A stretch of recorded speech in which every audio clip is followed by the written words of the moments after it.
여러분 안녕하십니까? 여수 MBC 뉴스투데이입니다. 높은 에너지 효율에 쾌적한 주거 환경이 더해진 저에너지 건물, 이른바 패시브 하우스가 관심을 끌고 있습니다. 높은 시공 비용 등 해결 과제도 적지 않지만 환경 보호를 위한 새로운 대안으로 주목됩니다. 김종수 기자입니다. 순천시 연양동의 한 경로당. 외관상 일반 건물과 다를 바 없지만 최근 이곳은 저에너지 건물, 이른바 패시브하우스 인증을 받았습니다. 독일 패시브하우스 협회의 까다로운 인증 절차를 통과한 공공건물은 이 경로당을 포함해 국내에 단 2곳. 특히 연간 에너지 사용량을 최소화해 친환경 주택으로도 관심을 모으고 있습니다. 기존 건축물에 비해서 에너지 사용량이 10분의 1 정도라고 생각하시면 됩니다. 그래서 그리고 에너지 효율도 좋지만 사람이 느끼는 쾌적성 자체가 다르죠. 순천시 서면의 한 개인주택도 집 곳곳에 특수 창호와 차양막 등 친환경 요소가 더해졌습니다. 거주한 지 1년이 넘은 지금 난방비나 주거 환경에 대한 만족도는 꽤 높습니다. 아파트에서는 한 8만 원 정도 냈는데 여기는 태양광 쓰고 하니까 2,500원 꼴. 80% 좋다 그럴까? 단열 효과, 공기 순환을 통한 에너지 효율 극대화가 장점이지만 높은 시공 비용은 해결해야 할 과제입니다. 공공건물과 달리 일반 주택은 공사비가 비싸 주택 보급 활성화를 위한 적극적인 지원책도 요구되고 있습니다. 우리 순천시에서는 관련 조례를 제정해서 에너지 효율이 좋은 녹색 건축물 확산을 위해 지속적으로 노력하고 있습니다. 이에 따라 장기적 거주를 기준으로 패시브하우스는 또 다른 선택이 될 수 있다는 게 전문가들의 조언입니다. 비용 절감과 환경 보호란 두 마리 토끼를 다 잡는 패시브하우스가 생태도시 순천시에서 또 다른 환경 파수꾼으로 자리매김할지 관심이 모아지고 있습니다. MBC 뉴스 김종수입니다. 광양 지역 18개 기관단체로 구성된 대학교 정상화 범시민대책협의회가 광양보건대 공영형 사립대 지정을 정부에 공식 건의했습니다.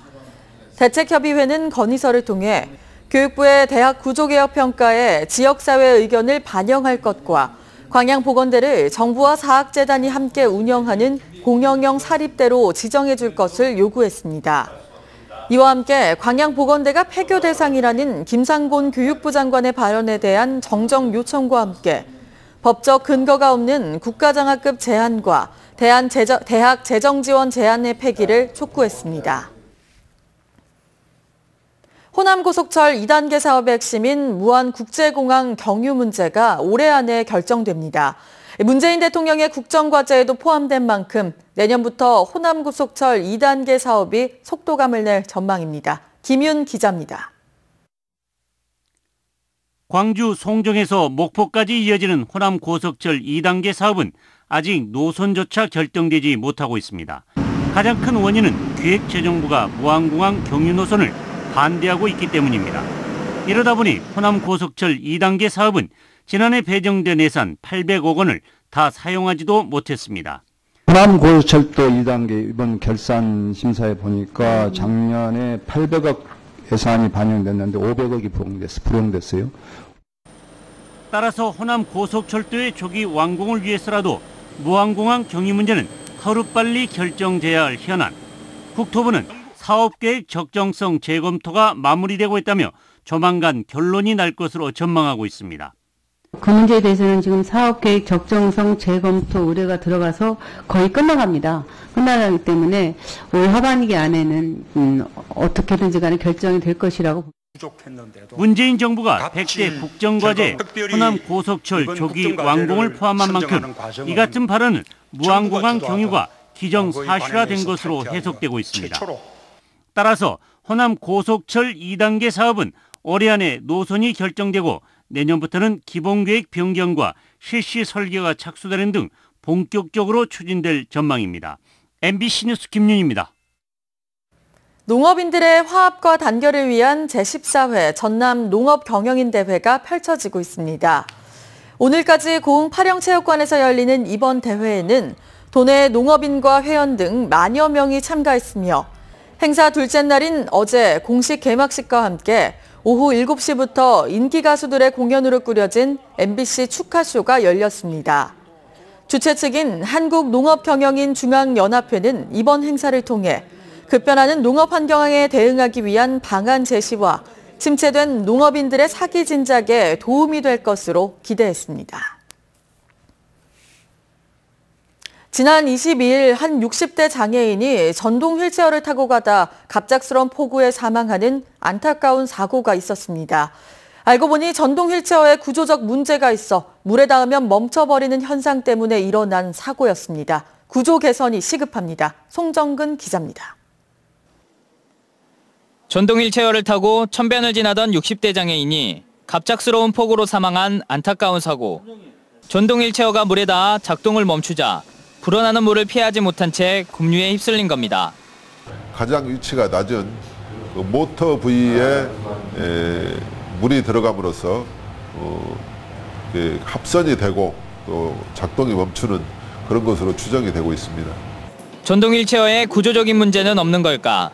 배터리 등 운행에 필수적인 주요 부품이 지면에서 얼마 떨어지지 않은 부분에 위치해 있고 배터리는 방수가 되지 않아 물에 닿으면 바로 작동을 멈추게 됩니다.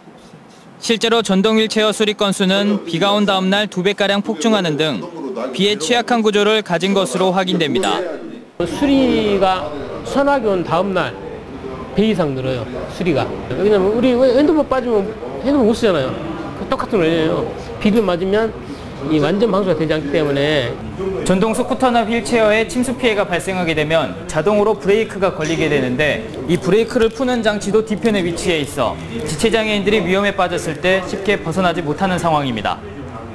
장애인 단체들은 전동 휠체어의 경우 정부가 나서서 제품을 개선해야 한다고 요구하고 있습니다. 인명사고가 사회적 약자들이 노출되어 있다는 거죠. 그래서 기계적인 이 부분도 더욱 연구를 해서 좀 발전시켜야 되지 않겠냐. 전동 휠체어를 이용하는 광주 전남 천여 명의 장애인과 노인들이 비 오는 날만 되면 위태로운 운행을 계속하고 있습니다. MBC 뉴스 송정근입니다. 여수산단 진입도로 일부 구간이 최근 4차선에서 8차선으로 확장돼 국가산단을 오가는 교통 흐름이 원활해질 전망입니다. 여수시는 50억 5천만 원을 들여 여수산단 진입도로 구간인 삼동에서 남수간 도로를 기존 4차선에서 8차선 도로로 확장하고 내일 준공식을 갖습니다. 여수산단 삼동 남수간 도로는 도로폭이 좁아져 병목 현상이 발생해 여수 국가산단 출퇴근 시간이면 교통정체가 빚어져 왔습니다.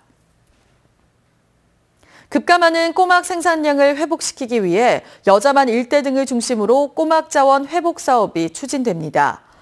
전라남도는 배양장 기능 확대와 바다 목장 조성 등 꼬막 자원 회복을 위한 10대 중점 과제를 선정하고 앞으로 10년 동안 모두 366억 원을 들여 꼬막 생산량을 연간 10,000톤까지 늘리겠다고 밝혔습니다. 전남 지역 꼬막 생산량은 1990년대 연간 약 2만 톤에 달했지만 자원 남획과 어장 환경 변화로 2010년 8,500톤으로 감소했으며 지난해에는 생산량이 244톤에 그쳤습니다. 광양 지역 모든 읍면동에 맞춤형 복지팀이 설치됐습니다. 전라남도는 지난달 말을 기준으로 맞춤형 복지팀이 설치된 지역이 200곳을 넘어섰으며 특히 광양시를 포함한 6개 시군에는 모든 읍면동에 맞춤형 복지팀을 신설했다고 밝혔습니다. 맞춤형 복지팀은 주민들을 직접 찾아가 복지 대상 발굴과 취약계층 관리, 상담 업무 등을 진행하며 전라남도는 오는 10월까지 고흥 등 6개 시군 46개 읍면동에 맞춤형 복지팀을 추가 설치할 계획입니다. 국토교통부가 선정한 지역수요 맞춤 지원 사업 대상지에 전남 동부 지역에서는 고흥군과 광양시가 포함됐습니다.